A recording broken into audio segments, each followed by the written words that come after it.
Okay, we're rolling. This is our first ever podcast episode together. How are you feeling? I'm feeling good. I'm a little bit wet in the pits, to be honest. You look real cute. You look real cute, though. They won't be able to hear you. They won't. Yeah, exactly. You can't see it. So from your vantage point, we're in a good place, I think. Yes, we are. This is She's Got the Keys, and my name is Emily Hazard. I'm Sarah Rose Davis. This is episode 1. Episode 1. We are both real estate agents. We should put that out there. Oh, yeah. Right? Yeah. Located here in Seattle. And we kind of wanted to give you the down and dirty deets of what's happening in the streets so that you can make informed decisions moving forward about your home buying, selling, and market information. And how to just invest in your future, your wealth, your family, and all the things that real estate can help you do with that. Absolutely. And Sarah and I have kind of a very unique perspective just because we entered the market in the most difficult time. We started doing real estate when the market was beginning to crash. And I don't know about you, I had been doing investing and had never seen the rates go up like that, which many people in our generation haven't. So we're here to kind of break down what's been going on and talk about how people have been able to come up with creative strategies to access a living situation or access investment opportunities, even though things are pretty shitty out there. Yeah, and I think just give people a little bit of hope that you can still buy a house, and buying a house is still a fantastic investment just for your life and for your future. And I know coming from the theater world, so it doesn't feel as accessible to some folks, and I hope that I can show them that it is, in fact, accessible. So tell me what you were doing before real estate. Let's take a jump back and let people know kind of what our background is so that they have a sense. Yep. So I went to school for musical theater my entire life. I've been a professional musical theater actor. That's live performance on stage, singing, dancing, acting. I was doing that pretty much full time up until the pandemic, where everything shut down and a lot of people had to make life pivots. I had already been doing, a couple things on the side, like hair and makeup, stuff like that. I never really considered real estate until the pandemic, and everything just truly shut down. And then my now husband and I were like, maybe it's time for us to buy a house, like everyone else was thinking in 2020. So I really got the idea once we started actually looking for a house ourselves. I was faced with, okay, what am I going to do if theater really doesn't come back full time? What's something that I can do that could also potentially be flexible if I do want to go back to theater? And real estate felt like a great fit. And I was becoming much more interested in it now that we ourselves were becoming homeowners and everything that entails. And I just jumped in. I jumped in, like you said, in probably one of the hardest markets we've seen in this country. Since 2008. Let's be real. 2008, which was also bad. Which was real bad. So even some of the folks who have been doing real estate didn't, for years prior to this, ended up leaving the field. We're seeing this mass exodus of agents because they feel like it's just, they can't make it work. And so I feel like we are kind of special in that way. Well, and I don't know about you, but everyone's like, wow, you started at such a hard time. And my rebuttal to them is, I don't know any different. Right, This is the market that I was trained in. It's the market that I sold my first house in. It's the market I sold my, however many houses later, and it's just what I know. It's a fact. We are natural born hustlers. Yes, and I will say, being in theater, you got it's that gig life. You got to hustle. There's always something on the side. That's right. You got to put your first foot forward, or best foot forward. Best foot forward. And your first. If you put your second foot forward, you might fall over. But then you'd break a leg, right? They tell you to do. Well, that's true. Right? Yes, Yeah. Absolutely. And you were not in real estate as well, right? I was investing in real estate with my husband. We were doing small projects, townhomes and condos, because that's what we could afford. But I was teaching special education, and my husband was in real estate, and I really wanted to be smarter than him. Don't we all? So I decided to study to get a license, not actually planning to practice real estate, if you will. But after the pandemic, with the kids coming back to schools, things just did not have the same support systems that they used to. Kids' behaviors were much more erratic, and I just felt like it probably wasn't a safe place for me physically to be in the classroom, given everything that I was seeing, and decided, you know what? I've got this license. I have this experience investing. I know a lot more than most, so why not just give it a shot? And it's actually been the best decision I've made. Yeah, you're killing it. I love meeting with people and going on these little journeys. I call myself a birth or a home doula. That's so accurate. Oh my God. But you meet with these people and they are kind of at this crossroads, right? This transition, this transformative period where they are ready to step into a new life. And a lot of the times you become this therapist for them.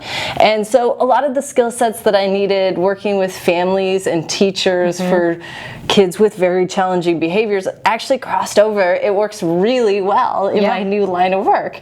Not only that, but when you're sitting at a table with parents and the school board and a bunch of lawyers, you learn how to negotiate really well. Sure do. Right? Like, how can we meet at the middle? How can we make sure that everybody's needs are getting met?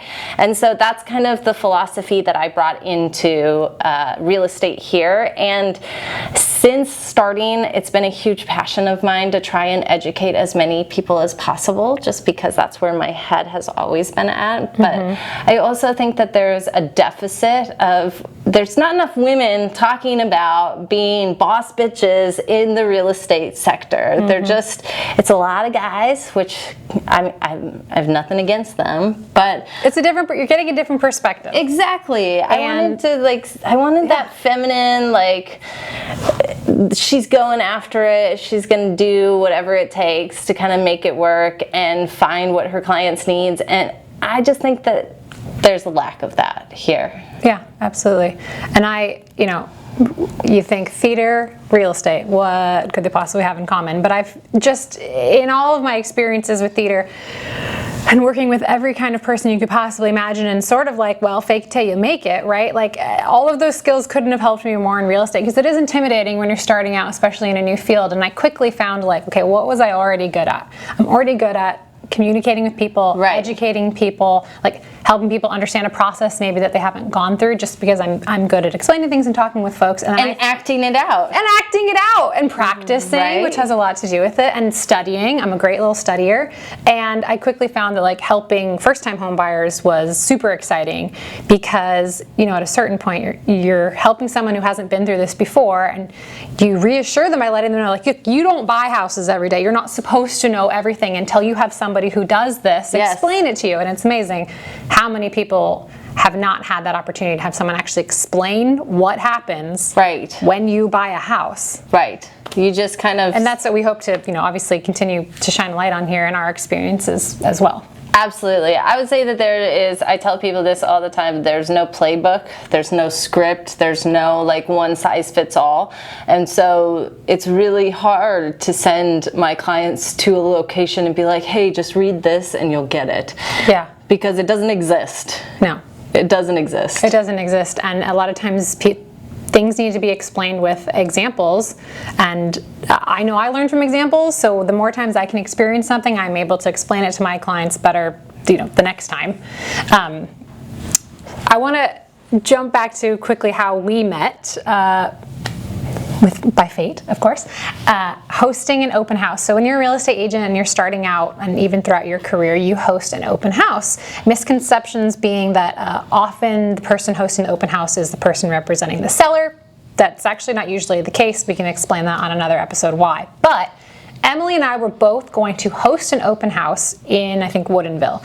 And we were going to meet the listing agent there to walk through the house. It was kind of a bigger property, and some listing agents really want to walk you through the property, make sure you know all the features and can represent their seller the way they want it. And that's not always the case, but in this circumstance, we were both game, and we both said, okay, we'll drive all the way out to wherever and meet. And at the last minute, we got a text from the listing agent that said, can't make it, you're going to meet the seller. Which is always an interesting scenario. And very rare. It's very rare that the person who's hosting an open house, not the agent selling it, would meet with the seller. Or have any communication with the seller. Yeah, one-on-one before they go into that house. One, because you don't represent that seller. But anyways, we both were like, okay. And we met. It was a gorgeous house. The seller was actually very, very kind, loved his house, pride of ownership, all of those things. It was an hour-long tour, though. It was long. Let's be real. He went through every single element of the house that he deemed to be very, very, very special. Yes. Very special. And it did actually stay on the market for quite a long time. More stories for later. But we met. I told Sarah I'm looking for best friends. How about you? Yeah, we're basically, how long have you been in? Oh, okay, same, me too. Where, yeah, oh, same, me too. And we're like, want to be friends? And we started like in the way that you would when you're like, kids. I don't know, kids, want to be my friend? Let's go hang out. Let's go to lunch. And so we did, and we are, and here we are. And actually, we've switched brokerages together. So we are I pulled her in. Both at Keller Williams together, and it's like sometimes it's not clear why we do what we do in the moment, and then years down the road you look back and you're like, oh, I was meant to be there because Sarah and I were supposed to have this magical journey together. And here we are. And here we are. Yay. So it was really funny and weird, and I was just so grateful to not be alone in the home with an old man talking about his house for an hour. Seriously, because it's gonna be a whole other episode. Just like open houses will be a whole episode. I think so. Yeah. People don't know. They just don't know. There's lots to come. What would you say is like what's one of the biggest hurdles that you faced so far?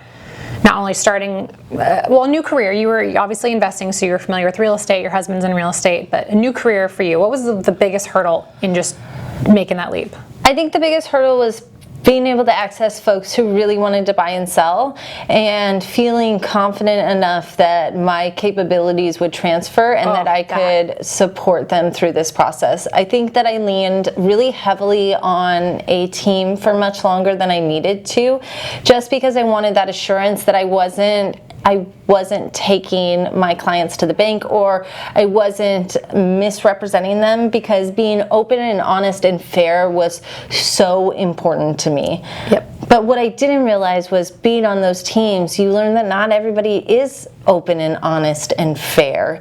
And so kind of figuring out, just like I did in teaching, like there are so many ways to skin a cat, right? That's what they say. I've never tried it. Okay.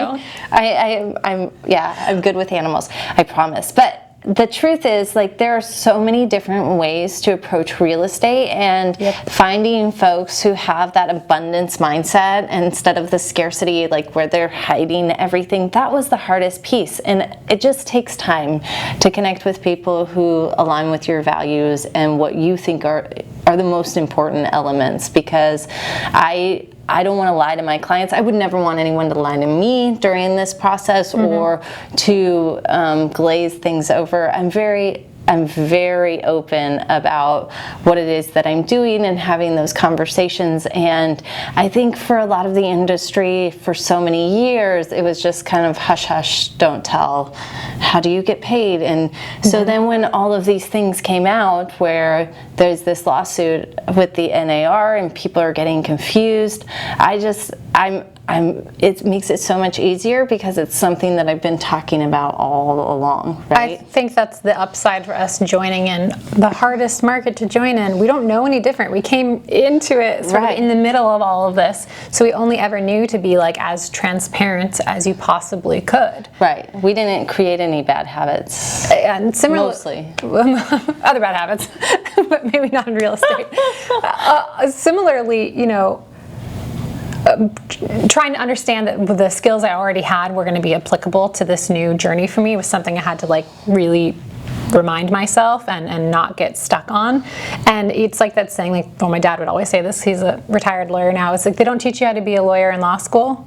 They don't, you don't learn how to be a real estate agent in school. You learn how to be a real estate agent out in the field. And just reminding myself that, like, I don't know what I don't know until I didn't know it. And now, when it's amazing the confidence you get when you start to know things and you feel confident and you're like, wow, I'm actually helping people fulfill some of their goals, which is in turn fulfilling goals I didn't know that I had for myself. And it's really fulfilling. Yeah. And I think that being okay to say in the moment, I don't have that answer for you, but I know somebody who will, and I will come back to you with that as soon as possible. But not lying about like, oh, well, you can move this wall. Yeah. Exactly. Can you? Yeah. I'm sure there's nothing behind it. That's always my classic. Couple thousand. Yeah, you can just move. No problem. You can just move that wall. No problem. Line in the sewer. No problem. You just flush it out. Yeah. It's powerful to say, I don't know right now, but I can find out for you. And that's how people really want to know. Exactly. Yeah. They want to know that you're gonna confidently go find the answer or like confer with somebody. I don't know. I'm gonna ask Emily. I'm gonna ask my friend Emily about that. So I think that building trust in myself, the confidence in myself, that was the biggest hurdle. And I think that that's something that we go throughout life, right? Like there are going to be things that come up that shake us and make us feel like maybe we don't know what we're talking about. And that's okay, as long as we have the capacity to go back and say, I want to learn. I want to do better. I want to make sure that if somebody comes to me with this question again, I will have the answer. And I think that's kind of the whole purpose behind this podcast, is making sure that we continue to talk about what it is that we're seeing, because real estate can be very isolating, right? Like you can choose to sit at home and go through all of your listings and do all of that by yourself, but you lose out on having that cooperation and relationships, man. Yeah, exactly. I think having discussions with people who have different ideas about how to do things is really important. Yes. And making sure that you are finding people that you know and trust who will also give it to you straight. That was something that took me a long time, was to build trust in myself and to build trust in the community of supports that I had. Yep. Which I love at this office. I feel like there's like a good network of people to ask questions and advice, and maybe you don't necessarily take that specific advice in that situation, but we'll talk about that more, because I hope that we have people on this podcast who are from this office giving their opinions. People who have been in the business a whole range of years and experiences and locations and niche markets that they work in and people that they work with, and all of those experiences, and we'll benefit from it. Hopefully you guys will benefit from it. I know we have a lot in store. We're excited. So we hope that you'll follow along with us as we continue down this journey, and thanks for listening. Episode 1 done.